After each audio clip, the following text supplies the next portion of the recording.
Shock findings fuel claims that Moscow's war machine is still feeding on Western technology.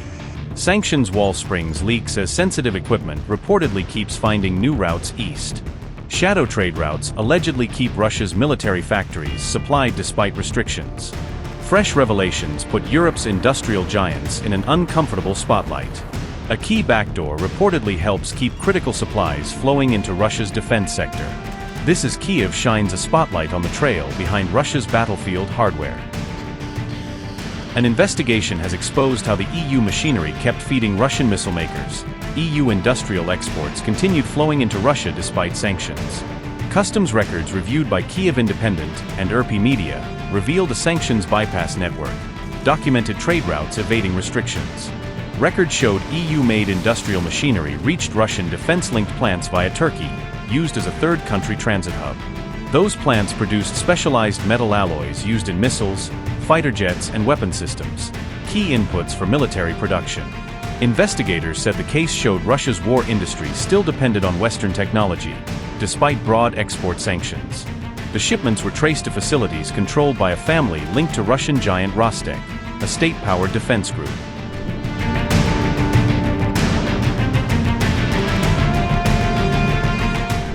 Recipient plants were controlled by Nikolai Timokhin, son-in-law of a top Rostec executive, connected to Russia's defense industry network.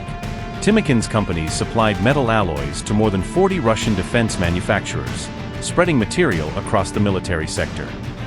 Ukrainian intelligence said one of the plants produced components used in Russia's Kh-101 cruise missiles, which have been widely employed in long-range strikes against Ukraine. The same missiles have been used in repeated strikes on Ukrainian cities during the war, including long-range attack campaigns. The investigation found the plants also served firms building air defense missiles and jets, expanding military production uses. $5 million worth of EU-made industrial machinery shipped in 2023 to 2024, high-value exports identified in customs data. CNC lathes, heat treatment furnaces, hydraulic presses, precision equipment used for advanced manufacturing. Machinery originated in Italy, Germany, Spain, and Czech Republic, sourced from multiple European industrial hubs. Shipments were delivered to AMR and SMK metallurgical plants, Russian industrial sites linked to defense output. Experts said the machinery represented critical components of modern metal production processes.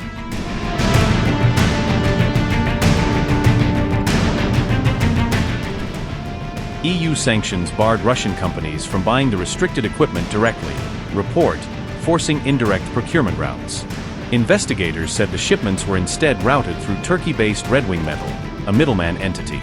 The company was created after Russia's full-scale invasion of Ukraine in 2022, emerging during sanctions expansion.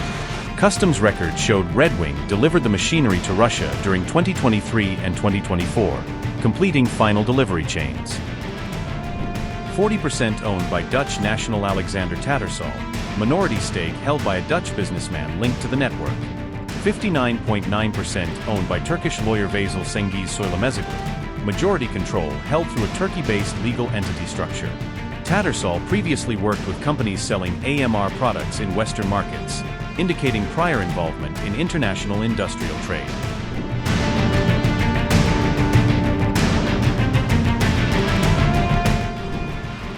More than missile components, investigation extended beyond core weapons production systems.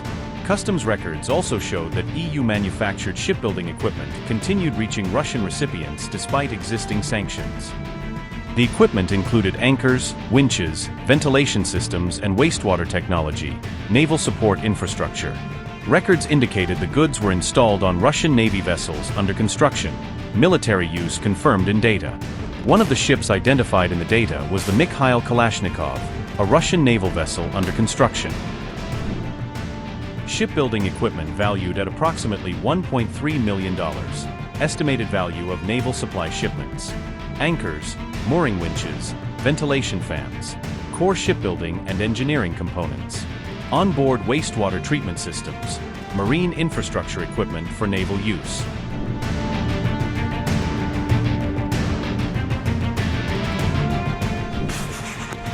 Sanctions experts said the shipments appeared to match goods banned under EU restrictions, potential violation of export controls. The European Commission said combating third-country sanctions evasion remained a priority, official position on enforcement. Experts said the companies involved could face future sanctions or legal scrutiny, possible regulatory action. The case also raised questions about the role of EU nationals in the supply network, linking individuals to global trade channels.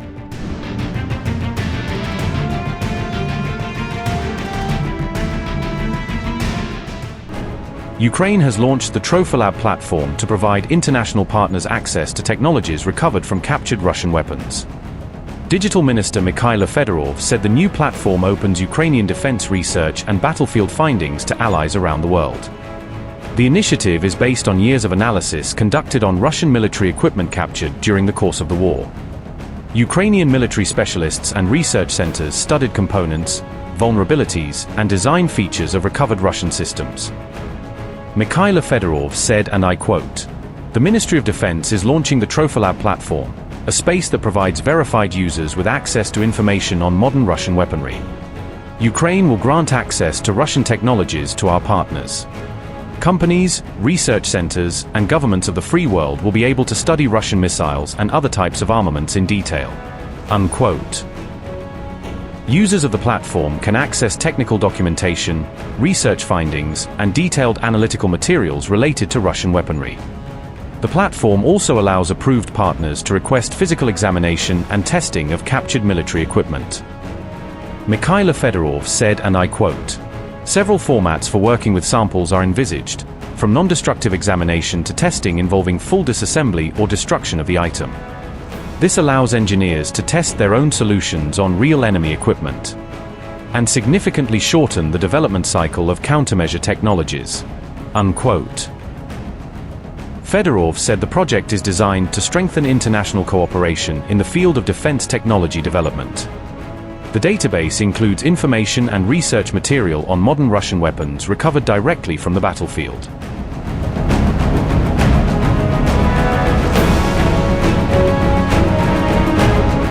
Germany and the UK announced major new military aid packages for Ukraine, with air defense emerging as the top priority. The announcements came as Ukraine on June 18 struck a major oil refinery in Moscow, highlighting the continuing intensity of the war. UK Defense Secretary Dan Jarvis said Britain would supply 150,000 Ukrainian-made drones to support Kyiv's battlefield operations. Britain also confirmed plans to deliver more than 350 air defense missiles and radar systems by the end of 2026. The British package was valued at roughly €865 million and will be financed through a scheme using frozen Russian assets. Jarvis said the UK would assume command of the multinational force headquarters supporting Ukraine beginning next month.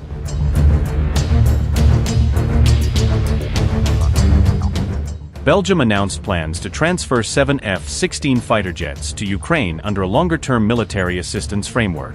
Officials said 4 of the aircraft would be used for spare parts, while 3 would directly support combat operations. Sweden approved $108 million in U.S. weapons purchases for Ukraine through the Pearl funding program. Sweden's defense minister said the funding would help accelerate deliveries of U.S.-made air defense systems. The Swedish contribution through the Pearl mechanism has now risen to approximately $543 million, officials said. Sweden also invested around $400 million into an expanded program aimed at boosting Ukrainian drone production.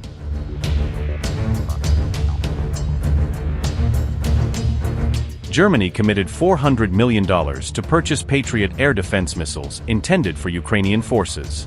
The funding was divided between the Pearl Initiative and U.S. foreign military sales mechanisms supporting Ukraine. Berlin specifically targeted PAC-3 interceptors, designed to counter Russian ballistic missile threats. Germany also joined a 4th round of Pearl support as part of NATO-coordinated efforts to aid Ukraine.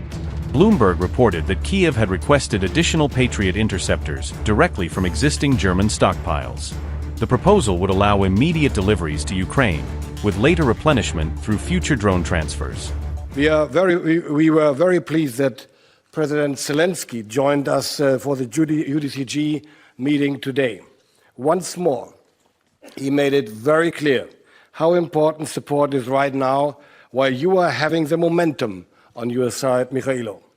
We must not relent now. Putin deploys over 600 combat drones and dozens of rockets and cruise missiles. I have said it before, and I say it again very clearly. This is nothing but terror. Every night, innocent civilians are dying because of this. We cannot and we will not just stand by and watch this. This is why we will continue to support Ukraine in its effort to defend itself. It is necessary, and it is the right thing for the United States and the G7 nations to say that sanctions should be reinstated against Russian oil. Our focus remains on air defense. We have delivered another IRIS-T system to Ukraine. Most recently, we also fast-tracked the delivery of IRIS-T SLS and SLM guided missiles. Additionally, we will deliver a 3-digit number of air-to-air missiles from our own stocks. And we have agreed to provide $200 million for the procurement of additional PAC-3 guided missiles under the Jump Start program. This means we will co-fund the first delivery tranche. We want to take the lead and encourage other supporters. We are also continuing to support the ongoing Pearl program. We will make another $200 million available for that. And we are continuing our regular deliveries of drones and long-range ammunition. We are deliberately promoting cooperation between Ukrainian and German enterprises as part of our support for Ukraine. This applies in particular to the development and production of drones, but also to building up medium and long-range capability.